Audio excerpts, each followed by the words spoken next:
मेरा नाम नमित है। मैं और मेरी पत्नी, मेरे 2 बच्चे, हम जिस जगह पर रहते थे वहाँ से थोड़ी ही दूरी पर एक शमशान घाट भी था। बात कुछ ऐसी थी कि मेरी शादी के बाद मैं जिस जगह पर काम किया करता था वहीं पर मैं अच्छे से सेट हो गया था। लेकिन फिर एक दिन पता चला कि वो कंपनी ने अपने वहाँ के ब्रांच को कहीं दूसरी जगह शिफ्ट कर दिया है। इसी वजह से मुझे भी जिस जगह पर कंपनी ने अपने ब्रांच को शिफ्ट किया था वहीं पर जाकर रहना पड़ा। मैं वहाँ से कुछ ही दूरी पर एक घर लिया था और सब कुछ अच्छा चल रहा था। हमें उस जगह पर गए हुए 4 से 5 महीने भी बीत चुके थे और हम काफ़ी अच्छे से वहाँ पर सेट हो चुके थे। एक दिन जब मैं ऑफिस से अपने घर आया तभी मेरी पत्नी मुझसे कहने लगी कि हमें यहाँ पर इतना समय हो गया है रहते हुए, क्या तुमने कभी कुछ नोटिस किया? मैंने उससे पूछा कि ऐसा क्या बात है जो मैंने कभी नोटिस नहीं किया, तुम मुझे साफ साफ बताओ। वो मुझसे कहने लगी कि रात होती है ना तो मुझे अजीब सा डर लगता है। मैंने कहा कि किस चीज़ से डर लगता है? वो कहने लगी कि रात में जब मैं खिड़की अपनी खोलती हूँ तो यूं महसूस होता है जैसा उस शमशान घाट से कोई मुझे देख रहा है। मैं ज़ोर से हंसने लगा और हंसते हुए उसे कहा कि अगर इतना ही डर लगता है तो तुम रात में खिड़की मत खोला करो। उसने मुझे सिर्फ एक गुस्से में लुक दिया और वो एकदम ही शांत हो गई। हम वो रात में सोने के लिए जब अपने कमरे में गए तभी मेरा छोटा बेटा मेरे पास आकर मुझसे कहने लगा कि पापा, आज स्कूल में एक आंटी कुछ बात कर रही थी। मैंने कहा किस बारे में? वो कहने लगा कि आंटी कह रही थी कि उनकी जो बेटी है उनकी आंख में किसी की आत्मा आ गई है। मैं हंसने लगा। मैंने कहा कि क्या हो गया है, आज घर में सब भूत प्रेत की ही बात कर रहे हैं। वो कहने लगा नहीं पापा, मैं सच कह रहा हूँ। मेरा बेटा जो था उस समय 7th स्टैंडर्ड में था। वो कहने लगा कि हमारे स्कूल में एक बात पता चली। मैंने कहा मुझे बता, क्या बात है? वो कहने लगा कि एक आंटी स्कूल में आकर चिल्ला रही थी, कह रही थी कि हमारे स्कूल में एक स्वीपर आंटी है। वो आंटी उनकी बेटी को कंटिन्यूसली देखते रहती है। बल्कि उसका कहना यह भी था कि जब उनकी बेटी क्लास में होती है तब वो क्लास के बाहर से बैठकर उसे घूरती रहती है। उसने कई बार कंप्लेंट टीचर्स को भी कही और टीचर्स ने कहा कि ऐसा कुछ नहीं होता है, तुम बस इसे इग्नोर करो। फिर आज उसकी मम्मी ने आकर स्कूल की प्रिंसिपल से कंप्लेंट किया कि मेरी बेटी को वो स्वीपर जो है वो आंटी कंटिन्यूसली घूर कर देखती है। इसके साथ में उसका ये भी कहना था कि जब हमारा ब्रेक टाइम होता है और उनकी बेटी बाहर निकलती है वॉशरूम जाने या कुछ भी खाने के लिए, तब वो बराबर उसका पीछा करती है। इसी के साथ उसने कहा कि पापा, आपको एक और बात बताऊं? मैंने कहा हाँ बता। वो कहने लगा कि वो जो स्वीपर है हमारे स्कूल में वो किसी से बात नहीं करती। मैं सुबह में भी जब जाकर देखता हूँ वो अपने काम में ही लगी रहती है और घूर घूर कर उनकी ही बेटी को देखती है। ये बात तो मैंने भी नोटिस किया था। मैंने उससे कहा कि अरे, ये सब बातों को तुम लोग कहाँ इतना सीरियसली ले रहे हो, इसे इग्नोर करो। दोस्तों, जो मेरे बेटे का स्कूल था वो हमारे घर से दिखता था और उसके ही थोड़ा सा दूरी में शमशान घाट था। मेरी पत्नी मुझसे कहने लगी कि हो सकता है शमशान घाट से किसी की आत्मा उस स्वीपर में चली गई हो। मैं फिर से एक बार हंसने लगा। मैंने कहा चलो अभी सो जाओ, बहुत देर हो गई है, सुबह में मुझे भी ऑफिस जाना है, बच्चों को स्कूल भी जाना है। हम सभी लोग सोने चले गए। रात के करीब 3 बजे के आसपास मेरी पत्नी मेरे पैर पकड़कर मुझे जगाने लगी। जब मैं उठकर देखा तो वो मुझे बाहर आने का इशारा कर रही थी। मैं उठा और उसके पीछे ही चला गया। घर में काफ़ी अंधेरा था, हमने लाइट्स बंद करके रखी थी तो इस वजह से बिल्कुल भी कुछ नहीं दिखाई दे रहा था। दोस्तों, ये बात मैं इसलिए आप लोगों से कह रहा हूँ, कई सारे लोगों को रात में नाइट लैंप ऑन रखकर सोने की आदत है, लेकिन हमारी फैमिली में सभी को ये आदत थी कि रात में पूरा अंधेरा होना चाहिए। नाइट लैंप्स की वजह से रात में उन्हें नींद ही नहीं आती थी। इस वजह से हम रात में एक भी लाइट को ऑन नहीं रखते थे। जब उसने मुझे इशारा करके बाहर की ओर आने के लिए कहा और मैं उसके पीछे पीछे बाहर गया तब मैंने देखा कि मेरी पत्नी सामने डाइनिंग रूम में डाइनिंग टेबल पर बैठी हुई थी और वो ऐसी बैठी हुई थी जैसा कि उसकी पीठ मुझे दिखाई दे रही थी, उसका चेहरा मुझे नहीं दिख रहा था। मैं मन में सोचने लगा कि ये इतनी जल्दी मुझे बुलाकर यहाँ पर आके इस तरीके से बैठ भी गई। मैं उसके करीब जाकर उसके कंधे पर हाथ रखा तो उसने अपना चेहरा मेरी ओर घुमाया। उसके चेहरे पर बाल बहुत ज़्यादा थे, यानी सर के बाल पूरे चेहरे को कवर करके रखे हुए थे। मैंने उससे कहा कि क्या हुआ, मुझे बाहर क्यों बुलाया?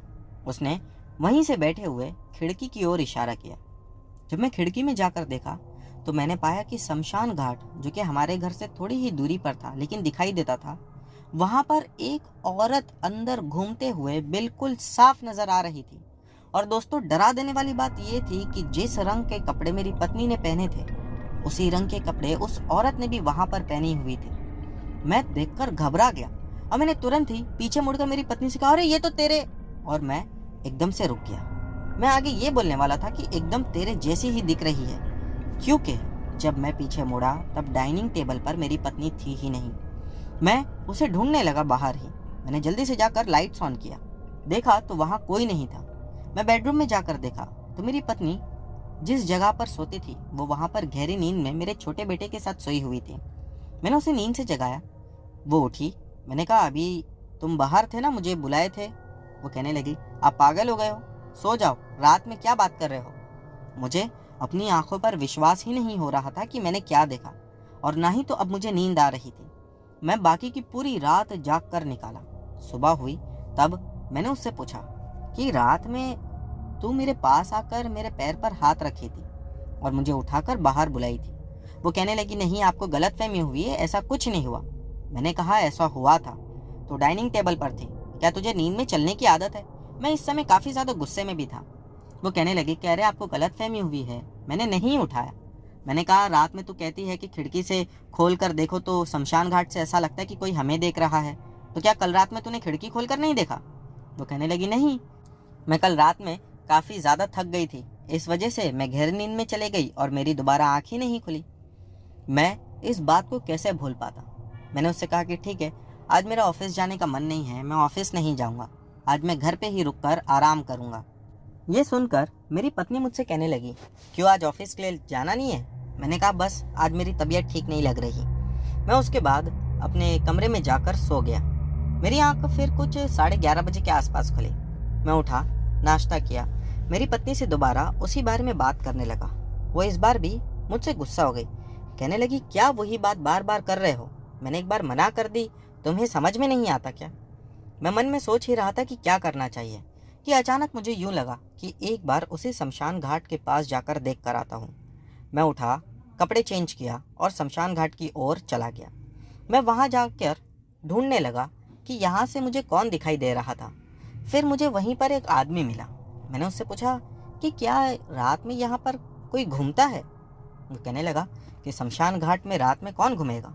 मैंने कहा, रात में आप कहाँ रहते हो। वो कहने लगा, रात में 10 साढ़े 10 बजे तक के मैं चला जाता हूँ, फिर मॉर्निंग में 7:30 बजे आता हूँ। मैंने कहा, तो रात में यहाँ पर कोई नहीं रहता। वो कहने लगा कि नहीं, कोई नहीं रहता है, शमशान घाट खाली ही रहता है। मैंने कहा, लेकिन मैंने तो रात में यहाँ पर एक औरत को देखा जो खुले बाल के साथ अपने घूम रही थी अंदर ही। फिर उसने मुझसे पूछा, आपने कहाँ से देखा। मैंने उसे कहा कि मैं मेरे घर से देखा, और मेरे घर से शमशान घाट साफ साफ दिखता था। वो कहने लगा कि दोबारा रात के समय आप खिड़की खोलकर शमशान घाट की ओर नहीं देखना। मैं उससे आगे कुछ कहता कि वो वहां से आगे बढ़ने लगा, और ऐसा लग रहा था कि वो मना कर रहा है या चेतावनी दे रहा है किसी बड़ी सी अनहोनी की। मैं तुरंत ही फिर उसके पास गया। मैंने कहा, मेरी आप एक बात सुनिए, रात में मैंने जिसे यहाँ पर घूमते हुए देखा वो हूबहू मेरी पत्नी जैसी दिख रही थी। मैं खुद कंफ्यूज हो गया एक मिनट के लिए कि क्या ये सच में मेरी पत्नी है या कोई और। वो कहने लगा, नहीं, ऐसा नहीं हो सकता है। मैंने उससे पूछा कि क्या बात है, आप मुझे बताइए, आप ऐसा लग रहा है कि मुझसे कुछ छुपा रहे हैं। वो कहा कि ठीक है, आओ मेरे साथ। फिर वो मुझे शमशान घाट के पीछे की साइड लेकर गया, जहाँ पर बहुत सारा घना सा जंगल जैसा इलाका था, और दोस्तों वो खाड़ी थी। उसकी जो ज़मीन थी वो दलदल जैसी थी, यानी अगर कोई उस पर खड़े हो तो धीरे धीरे वो अंदर धंसता चला जाए। वो कहने लगा कि यहाँ पर एक औरत ने दलदल में कूदकर अपनी जान दे दी थी।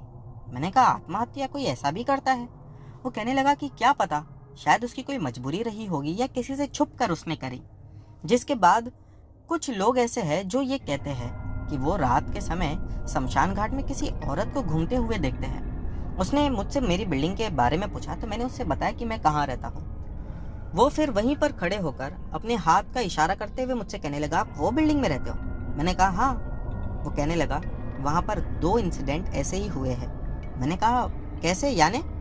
वो कहने लगा कि एक फैमिली वहाँ पर रहती थी, और उनमें से जो आदमी था उसे सिगरेट पीने की आदत थी, तो रात में वो खिड़की खोलकर कई बार सिगरेट पीता था। एक दिन उसने अपनी ही पत्नी को शमशान घाट की ओर जाते हुए देखा। उसने शमशान घाट के अंदर नहीं देखा था जैसा आप देखे।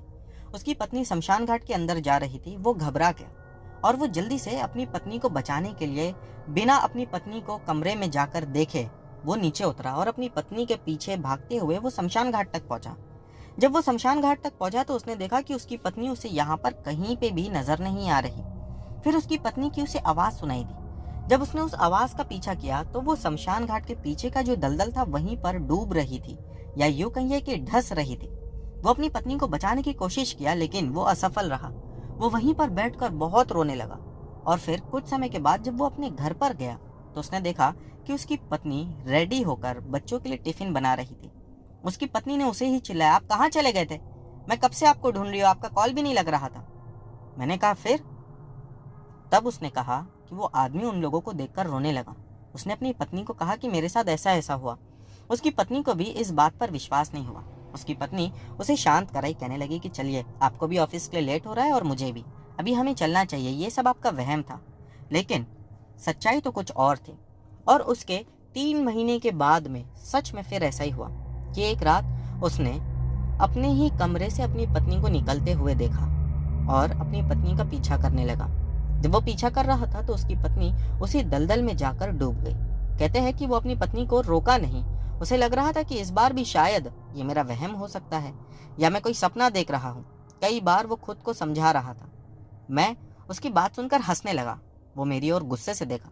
मैंने कहा, कोई इतना बेवकूफ़ कैसे हो सकता है?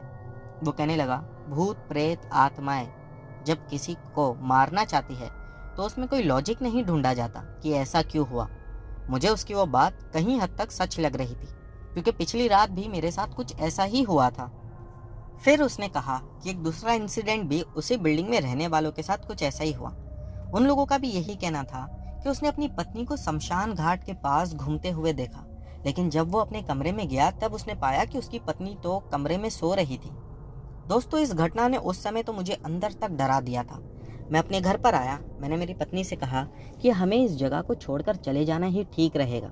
वो कहने लगी कि अभी बहुत मुश्किल से यहाँ पर सेट हुए हैं, बच्चों की स्कूलें हैं, हम उनकी स्कूल को बीच में से छुड़ा कर कहाँ जाएंगे?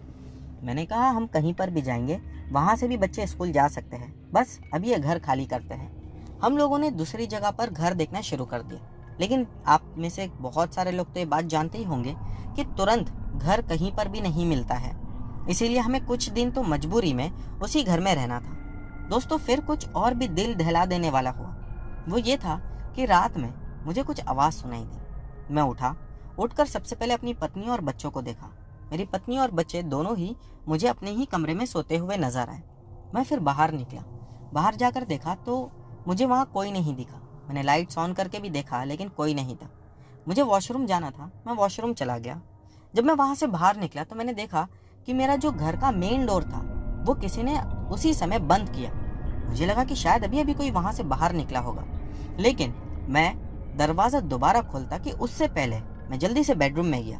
जाकर देखा तो मेरी पत्नी और मेरे बच्चे सो रहे थे। मैंने दरवाजे को नहीं खोला बल्कि आकर दरवाजे के लॉक्स चेक किए। वो सारे लॉक बराबर लगे हुए थे। मैं अगले दिन सुबह में फिर ऑफिस ना जाते हुए शमशान घाट ही गया और मैंने उस आदमी को सारी बात बताई।